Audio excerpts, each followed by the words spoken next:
Saudaraku, kasih itu memiliki kuasa yang melampaui perhitungan kita manusia. Itulah sebabnya dunia sering heran. Loh, kenapa raja rela meninggalkan istana untuk duduk makan bersama seorang misalnya gadis yatim piatu? Dan lebih dari itu, kenapa segala raja bahkan rela turun ke dunia merendahkan diri dan mengasihi manusia yang rapuh dan berdosa ini? Saudara, Allah dengan tegas menyatakan bahwa kasih-Nya adalah kasih tanpa syarat. Sejauh apapun kita jatuh, Ia tetap ada, bukan untuk membenarkan kejatuhan, tetapi untuk menopang, memulihkan. Dan kasih itu menuntut satu tanggapan, kesadaran, dan kerendahan hati untuk mencari pertolongannya. Saya membagikan 3 hal di sini. Yang pertama, kasih Allah melampaui logika kita manusia.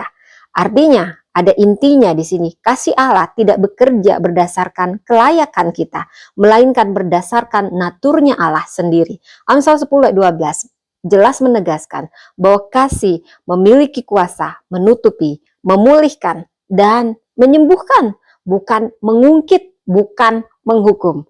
God's love is not calculated, it is covenantal. Kasih Allah bukan hasil perhitungan, melainkan kesetiaan perjanjian. Seperti seorang ayah, dia tetap membuka tangan ketika anaknya jatuh.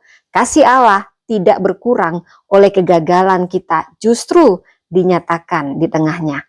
Berhentilah menilai kasih Tuhan dari performa rohani kita.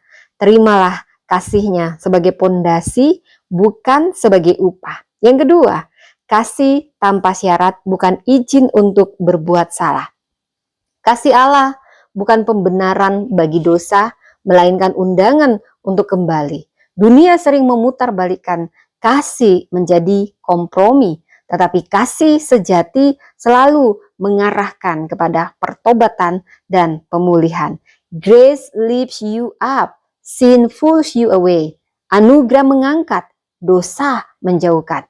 Seperti pagar di tepi jurang, kasih Allah bukan untuk membatasi kebebasan kita, tetapi untuk menjagai kehidupan kita. Karena itu, jangan biarkan dunia ini menipu kita dan mencuri kita dari genggaman Tuhan melalui dosa yang mungkin tampaknya kecil, tetapi menjauhkan hati kita dari Tuhan. Dan yang ketiga, kasih dipulihkan melalui Kristus. Saat dosa masuk ke dunia, seluruh relasi antara manusia dengan Allah dan sesamanya rusak. Maka Allah menggerakkan rencana pemulihannya melalui hidup, kematian, dan kebangkitan Yesus Kristus. The cross is where broken relationships find restoration. Salib adalah tempat relasi yang rusak dipulihkan.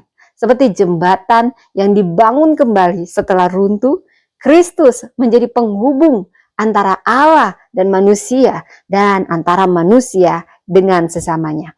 Pemulihan penuh akan terjadi dalam kekekalan. Tapi hari ini pun Roh Kudus telah diberikan agar kita belajar mengasihi, mengampuni, dan membangun relasi yang sehat.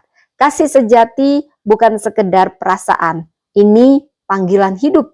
Kita dikasihi tanpa syarat agar kita pun belajar mengasihi dengan cara yang sama.